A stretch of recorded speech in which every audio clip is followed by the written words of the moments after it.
সুপ্রিয় দর্শক, news voice 25-এর আজকের সংবাদ বুলেটিন আপনাদের বিশ্লেষণ করে শোনাচ্ছি আমি রিপন আশরাফ।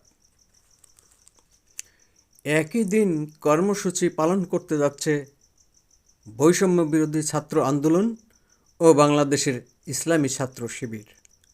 তবে সামাজিক যোগাযোগ মাধ্যমে ফেসবুকে একের পর এক পোস্ট দিয়ে আলোড়ন তৈরি করেছেন সরকারের ছাত্র উপদেষ্টা ও ছাত্র সমন্বয়করা। আসিফ মজুমদার তার ফেসবুকে লিখেছেন, প্রোক্লামেশন অব জুলাই রেভলিউশন। তিনি আরও লেখেন আরেকটি পোস্টে, কমরেডস নাও অ্যান্ড নেভার। আরও আরেকটি পোস্ট তিনি শেয়ার করেছেন যেখানে আছে 31শে ডিসেম্বর শহীদ মিনার, 36শে জুলাই মিলিত হবে 2024-এর 31শে ডিসেম্বরে। নাগরিক কমিটির সদস্য সচিব লিখেন, আক্তার হোসেন, এবছরই হবে 31শে ডিসেম্বর ইনশাল্লাহ।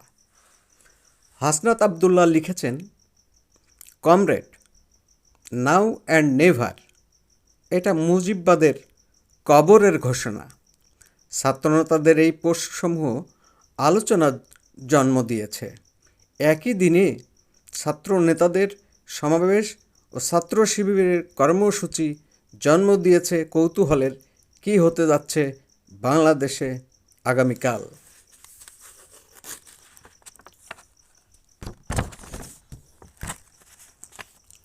শিবিরের এক নেতা বলেন, আমরা যেহেতু কর্মসূচি পালনের অনুমতি পেয়েছি, তাই আমরা এই আমাদের কেন্দ্রীয় মিটিংয়ের মাধ্যমে, সমাবেশের মাধ্যমে আমরা রাজনৈতিক দলগুলোকে বিভিন্ন বার্তা দিতে চাই। তবে কী বার্তা সে সম্পর্কে বিস্তারিত তিনি বলেননি। আজকে শহীদ মিনারে 31শে ডিসেম্বর বেলা 3টায়, অর্থাৎ আগামীকাল 31শে ডিসেম্বর বেলা 3টায় জুলাই বিপ্লবের ঘোষণাপত্র উপস্থাপন করবেন জাতির সামনে বৈষম্য বিরোধী ছাত্র আন্দোলনের সমন্বয়করা।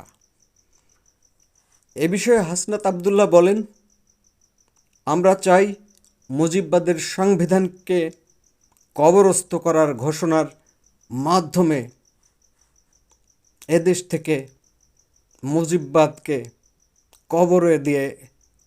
কবরস্থ করা হবে।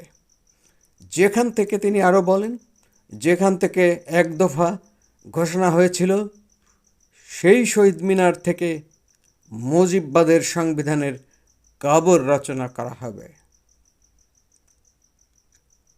এই ছিল আজকের সংবাদ বুলেটিন। আপনাদের সবাইকে